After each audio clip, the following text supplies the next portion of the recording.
Well, Greg and Mim Pullman have been travelling around Australia in a caravan with their 3 children since the start of the year. Pandemic has dictated their travel plans since March, but they're stuck in Western Australia now after crossing over from South Australia just 48 hours before the border closed again. Greg and Mim join us from Esperance now in their caravan with Rebecca, Matthew and Judah. Morning. Good morning to you. G'day. Hi. And I hope that's a big caravan. it's big enough at the Big moment. enough. Yeah. Tell us about your travels. You might be one of the most travelled families in Australia since March. Tell us where you've been. Well, we left Adelaide at the start of February, and then we went through Victoria, and that was around the time we were in Mallacoota when the first lockdown started to happen. So we got across the Queensland border before that happened, and then we were in Queensland for about 5.5 months. We went up to Cape York, and then ran into Northern Territory, and we were just coming down the Birdsville track into South Australia when we heard that the WA border was going to open. We'd been intending to go in through Kununurra at the top, but obviously in the end we weren't able to, so we came down and found they were going to open it down here. So we then came across, we were waiting at the Eucla border for about 12 hours before it opened, and got across very soon after it opened, about 5 minutes past midnight, I think it was. And of course we've been coming across here assuming everything's going to be fine, and obviously we got to Norseman yesterday and found that things were going south. Must be on a time frame. If you allowed yourself a certain amount of time that you want to be away from home?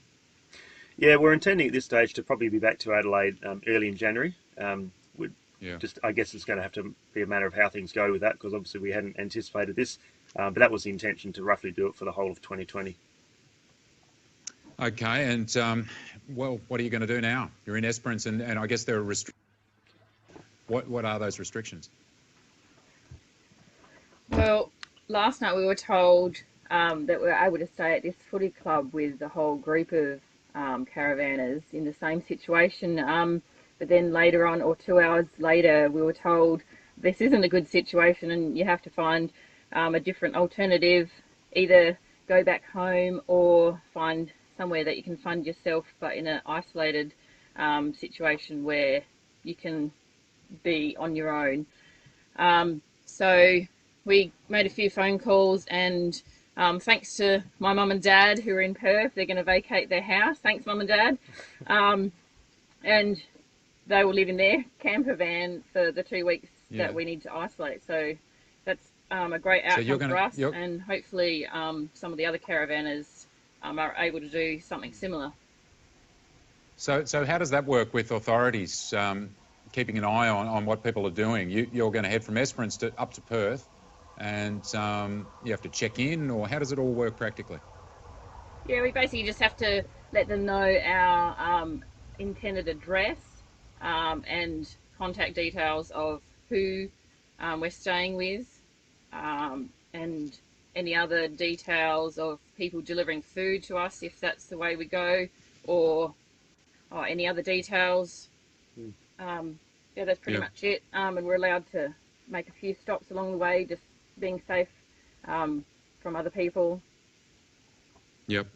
Okay. And just one for the kids. Who's the spokesperson for the kids? Is that Rebecca in the back seat? She's the eldest. Mm-hmm. Yeah. Just tell us how mum and dad have been going through this period with the 5 of you travelling around Australia. They've been okay? Yeah, they've been pretty good. They've been quite calm about it, but yeah. Who's the patient one? Probably mum. And what do you think about 2020, Rebecca?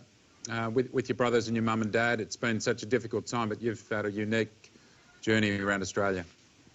Yeah, I think it's been really fun, and like the quarantining probably won't affect it really much. It will just be a slight obstacle in the plans, but not overall, really.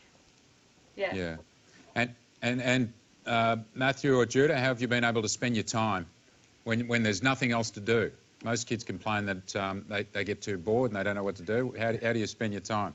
We read books, or we make off-road car tracks in the dirt for our toy cars. Fantastic. All right, well, thanks. It seems like you're a hopeful bunch, so good luck going to Perth and getting back to South Australia at some stage. By the way, just briefly, have you spoken to family and friends back in Adelaide or South Australia about their anxieties around this cluster?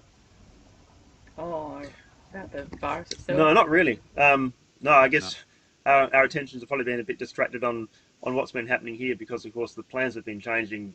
Yesterday, we probably had about 4 different versions of what we needed to do.